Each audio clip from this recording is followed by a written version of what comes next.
Hello and welcome back. Sean here, Mountains Garage, on a fairly warm Tuesday.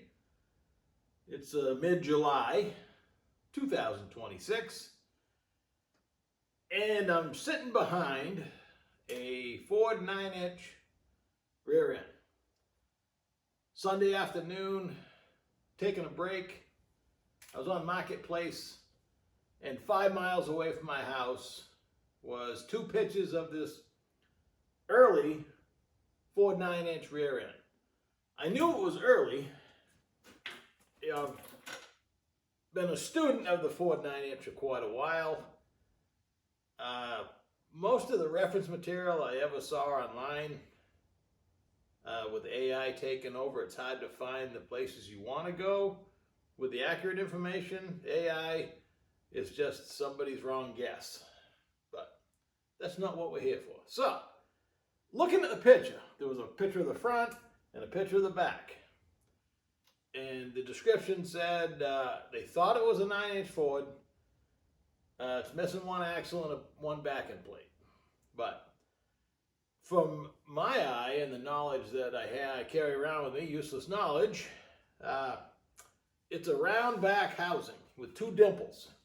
It's kind of dirty, so you might not see it, but there's two dimples. That was the cart, not me, I promise. Two dimples and a fill plug, the level plug. So that told me it's late 50s, early 60s. Now, before my time, but I have read that in the mid to late 50s, Ford built the Sterling assembly plant, huge, like 2.75 million square feet. And they built all the 9 inches there, from what I understand. Again, before my time, but it's believable. And it's hard to believe they made so many variations, but that's Ford. But visual clues can help you tell or figure out what you have. So, round back, two dimples with a level plug. Ford would either give you a level plug here to fill and check the level, or it would be in the third member itself, sometimes both, always one or the other. And the experts claim that by 1967, this plug was gone. Other experts say it arrived in 67. Well, here's what I believe to be a 1960 9-inch Ford. Now, what's it out of? That, once again, I initially just looking at the picture online, the leaf spring perches are such that the leaf spring would have been underneath the axle. So it's not a pickup truck, which the F100 or 150 series trucks, the rear end is really wide, 65, 66 inches wheel to wheel. And typically the housing is a lot bigger. The housing web will go to here probably. Because it was so wide. So I was pretty sure I was looking at a passenger car rear end. It's not late enough to be Mustang or Cougar. The Mustang and Cougar rear ends, most of them, again, you can never say definitively with Ford or anybody, I suppose, but especially Ford, that they're all the same. Because if you go in the restoration pages of the Ford stuff, it's hard to nail it down. But they were neck down. This is a 3-inch tube all the way. And the Mustang, Cougar, etc. from here down, they necked it down to a smaller size for whatever reason. So it was straight 3-inch tube all the way. The narrow housing, handy in a hot rod. If you need to put your brackets, for your full length or whatever you're going to fab up. If your housing's this wide, it's kind of hard to get the brackets in close to the, the differentials, depending on how wide your rear frame rails are, or what if you're going to triangulate a full length, whatever.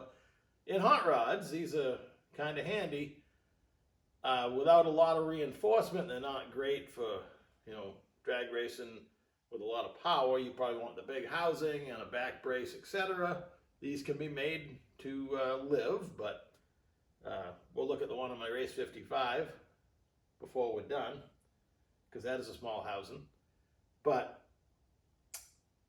so undersprung leaf springs, I could see it had probably the small Ford Baron, but it's hard to tell in the picture. And then I went to the other picture of the front. I'm trying not to have this fall down and hurt me, but the ad said that they were unsure if it was even a Ford 9-inch. Now, I can tell you, if you're in the junkyard looking, or anywhere you're at, looking on Marketplace, if you can't get a socket on these two bottom bolts, there's 10 bolts that hold the third number, or the hog's head, into the rear end. If you can't get a socket on those, you're looking at a Ford 9-inch. If you can put a socket on it, you're looking at a Ford 8-inch. You know, from a distance, they look similar, but not really. So I knew I was looking at a 9-inch from the picture, but more exciting, if you will, this is a twin rib case. Let me turn it around. The twin rib cases can also lead you astray.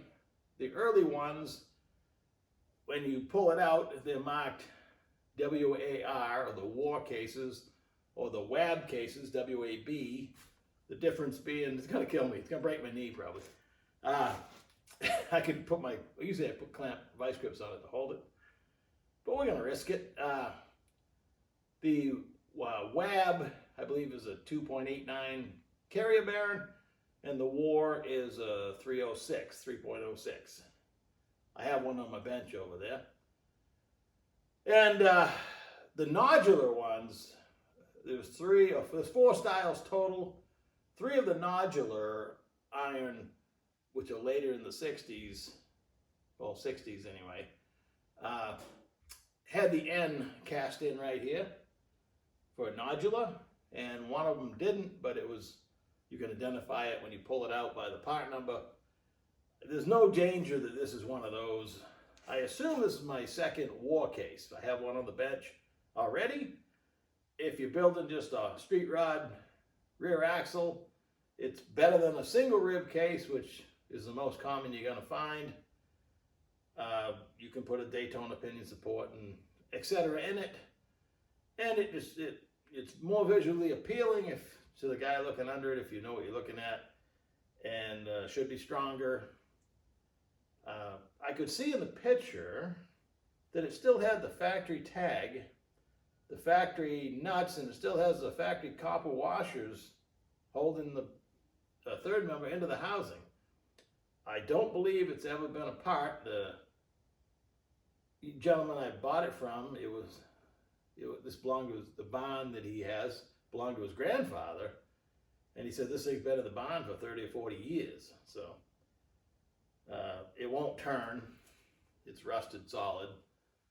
That's okay. But I was more interested in harvesting probably the war case and the small round back housing. More clues, it was in a car. It has a pinion snubber. Thinking probably early 60s. The date on the differential case is 1959, December 59, so it's probably a 1960 differential. Full-size Ford, whatever models they had in 1960. That's probably what this came out of.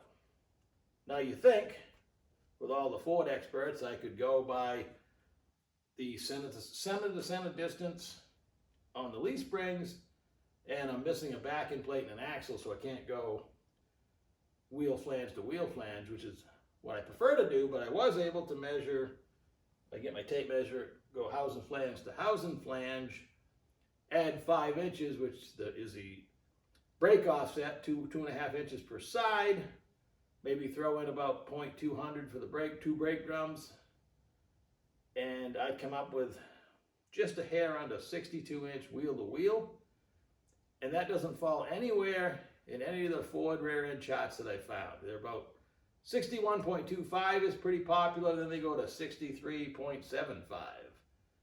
This is in between the way I measure it or the way other people have measured it. But to me, it doesn't matter. But I really was just curious and wanted to nail it down to figure out what it came out of. But I have a good housing, again, a decent case, just hot roddy stuff. Again, it was $50. I didn't try to talk him down, but I did offer him the full 50 if he'd help me lift it in my truck, which he did. Here's my other war case, twin rib, very similar. It's interesting. It says diff cast right here by the date. That's where it's located. It stands for Detroit something Foundry. It's not differential. It's, have to look at it. Detroit Industrial Foundry, something to that effect. I knew that from years ago. I'm just pulling from that old dusty library in the back of my head. Like I started to say, the housing over there has a tag on it. I was so excited that was going to identify what's in there. They give you the ratio, whether it had a locker or a track lock, or excuse me, a positive traction or a track lock, or a limited slip or a track lock, depending on what year it was and what they called it. 2 different differentials I'm talking about. And the date of manufacturer. And it's not legible, it's just rust, but it's still there. I haven't given up on it, but I spent quite a bit of time trying to shine it up gently, do an archaeological dig on it, and got nowhere. But again, this is a war, so the side bearing is 3.06. So this is actually make a nice hot rod housing, and hopefully I harvested another one over there. Worst case, it's a 2.89. I got a lot of those bearings kicking around. Again, in a hot rod, you're not going to hurt it, so good stuff. So it was a good day, and again, only five miles from the house, and met a nice young kid, and yeah, made another car friend. Have a nice evening. Stay cool.